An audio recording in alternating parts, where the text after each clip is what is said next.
I am your host, I am Martel Mendoza, and welcome to the SM Sky at SM North and South. Girls, ang galing nyo. That was amazing. Walang naman po natin ang mga kandidato natin ngayong gabi.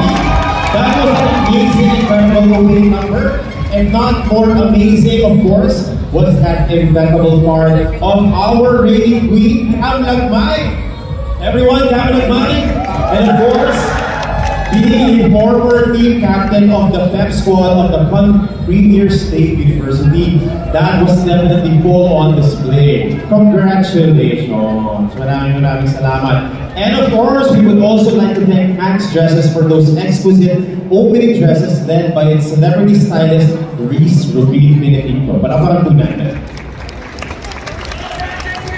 Alright. Thanks. You can now go. Thanks, Cam. I'll see you later. Alright.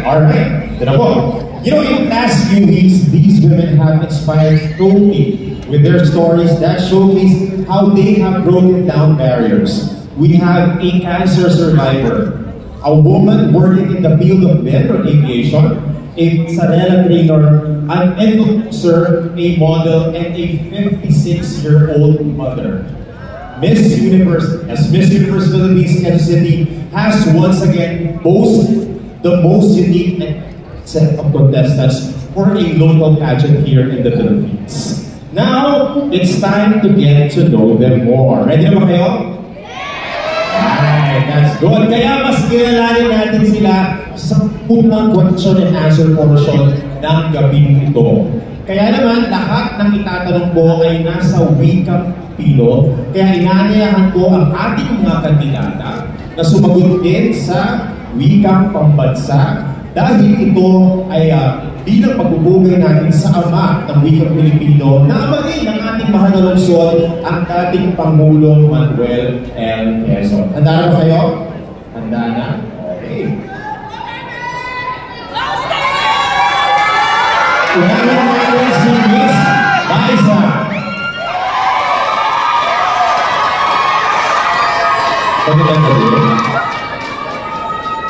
Ang tanong para kay Binibining Baisa, sanay kang libutin ang buong mundo sa bawat biyahe mo sa himpapawid. At dahil dito, nakakasalamuha mo ang iba't ibang lahi mula sa iba't ibang bahagi ng mundo. Sa dami nating pagkakaiba, saan sa tingin mo nagkakapareho ang mga tao sa mundo? Sa tingin ko po, lahat po tayo ay may isa lang na pag-unawa sa isa't isa. We are all kind to each other. And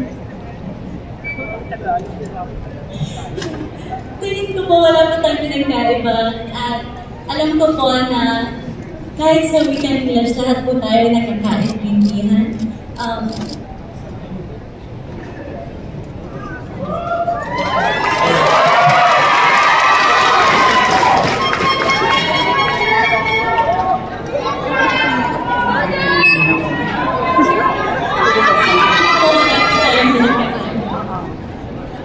Maraming salamat, Ms. Baisa.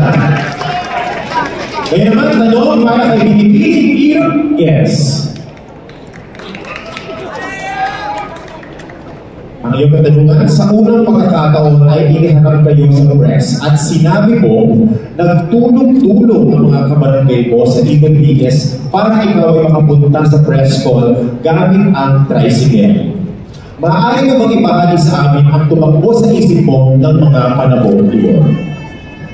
Labis-labis ko ipinagpapasalamat ang pagkakaisa at pagtutulong ng aking barangay. Kaya napaka-proud ako na narito ako sa inyong harapan. Inire-representa ang barangay ni Rodriguez Sr.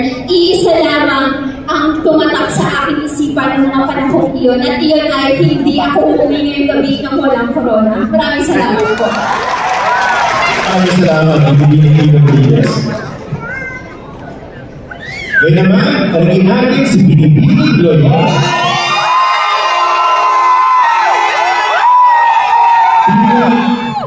Bilang isang chemist na nagtapos sa Ateneo, ano ang gusto mo ma-inventong produkto para sa iyong ina?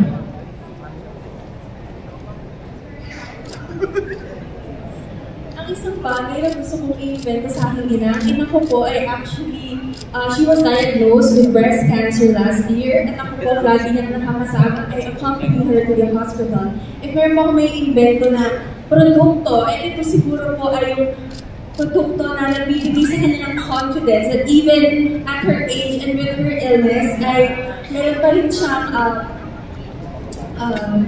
confidence, and she will still see that she's very beautiful. Thank you.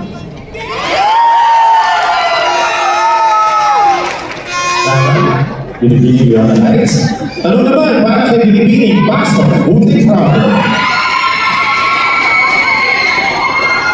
Ikaw ay isang interior designer. Ano ang dinadala ng isang babaeng interior designer sa isang ituturing na panlalaking industriya ng konstruksyon na kinabibilangan mo ngayon?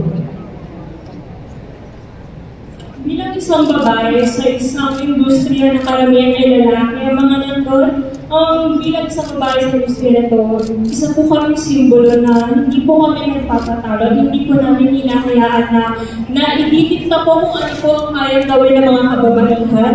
Bilang babae po sa industriya na ito, ako po ay proud na isa po akong contestant ngayon ng isang beauty pageant at ako ay also nagtatrabaho bilang isang career designer sa isang male-dominated field. At yun po ay isa sa mga magandang katangian bilang isang babae dahil kami po ay simbolo ng palakasan kahit babae po kami. Kaya rin po namin gawin ang mga trabaho ng mga kalalakihan. Salamat.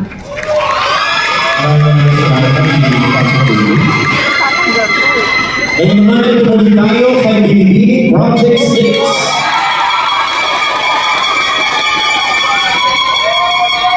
Ito ang pangalawang pagsali mo sa Miss UPH-QC. Sabihin mo sa amin kung bakit hindi dapat magsawang sumuko ang isang tao sa kanyang pangarap. Bilang isang advocate po ng Beauty Through Confidence, naniniwala ako na walang expiration date ang ating mga pangarap. Bilang isang pangalawang beses na sumali bilang isang candidate ng Miss Universe Philippines, Quezon City, naniniwala ako na marami pa akong may bibigay sa lamesa para sa Quezon City. At sana ngayong gabi, lahat ng mga bituin ay humaling sa akin.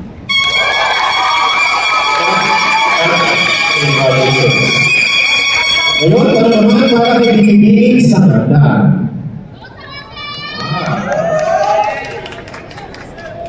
Binibining sa Handa, sabi mo sa isang panayam, matapos kang magtapos sa mga tungkulin mo ng isang ina, nag-desisyon ka, sundin ang mga tungkulin mo naman para sa iyong sarili. Ano ang gusto mong patunayan sa iyong sarili sa pagsali mo dito? Guys, kung matiin na kayo ng isang magandang gabi,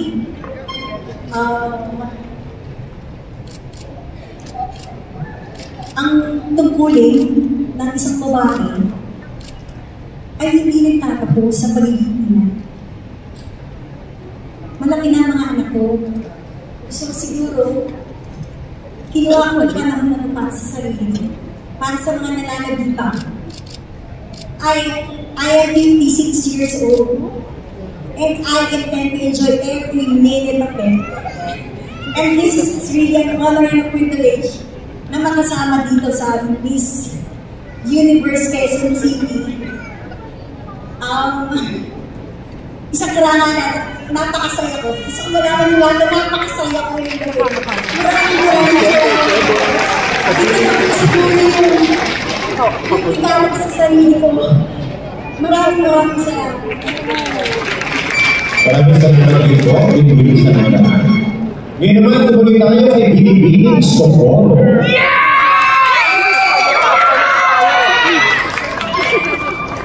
Sanay ka na sa mundong showbiz at pang-modelo. Paano mo pinipili ang mga i-endorse mong produkto? Sa mga produktong ini-endorse mo, gusto ko siguraduhin na siya ay naka-align sa mga values na importante sa akin. Kasi syempre, dahil isa akong public figure, gusto ko, pag may pinapakita ko sa mundo at mayroon akong tinuturo sa kanila, yun ay isang bagay na may halaga. Yun naman po. Salamat. Kaya naman lumako tayo kay Binibining South Triangle. Ayun na tanungan. Maraming may cancer ang nawawalan ng pag-asa lumaban sa kanilang karamdaman. As a cancer survivor, ano ang pinaka-maipapayo mo sa kanila para tumuloy sa paglaban? Huwag kang susuko. Kahit ano ang maranasan mo sa buhay, kahit kaano kabigat, huwag na huwag kang susuko. Ako nga po ay nakaranas ng cancer at ako po ay lumaki na walang tatay. Ngunit hindi ko po hinayaan yun na mahila po ako pababa. Ngunit ginawa ko po itong motivasyon para po magpatuloy sa buhay.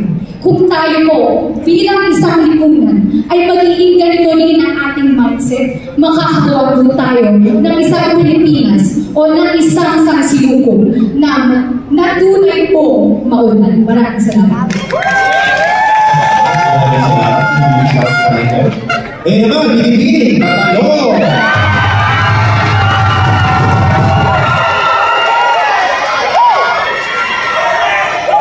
Maraming nagsasabi na ang mga lumaki sa labas ng bansa ay hindi tunay na Pilipina.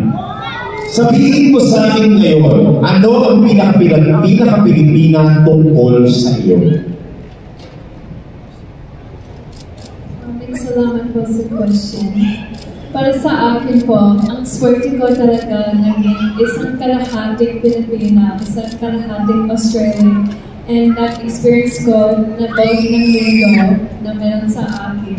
And para sa akin yun, nagiging Pilipino talaga ako sa puso at sa dugo. And yun lang talaga ang kailangan para maging Pilipina. So, just because Australian din ako, Pilipino talaga ako sa puso. And pag-word ko, para sa sarili ko. Thank you.